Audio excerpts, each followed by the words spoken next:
সকালবেলা হঠাৎ করেই জানতে পারি যে বাসায় মেহমান আসবে আর আমার ননদ নন্দাই আসবে। অনেক দিন পর ওরা আসবে ঢাকায় থেকে। আর হঠাৎ করে কি রান্না বান্না করি, এই জন্য করে পছন্দের খাবারগুলো যে কারণে হোক ফ্রিজে রেখে দিয়েছিলাম। আর এখানে টাকি মাছ ভর্তা করেছি, চিংড়ি মাছ ভুনা করেছি, সাথে কিন্তু আরও আছে রান্না বান্না। যাই হোক, সকালবেলা খুব তাড়াহুড়া, মেয়েকে স্কুল থেকে আসার পর রান্নাবান্না শুরু করেছি। আসসালামু আলাইকুম, সবাই কেমন আছেন? আশা করি সবাই ভালো আছেন। আল্লাহর রহমতে আমরাও ভালো আছি। আমার তো ননদ নন্দাই আসলে তাই আমি মহা খুশি, বাচ্চারাও তো খুবই খুশি, ফুপি ফুপি আসবে।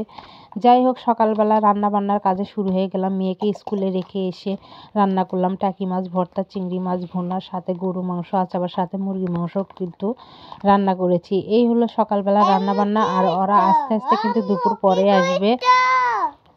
আর এই তো এখানে রান্নাটা ভিডিও এডিট করে রান্না করতেছিলাম। আর পাশে কিন্তু আমার কেচর বেচর পাখিটা আছেই। সে পাখিটা কিন্তু সারাক্ষণ কেচর বেচর করেই চলে।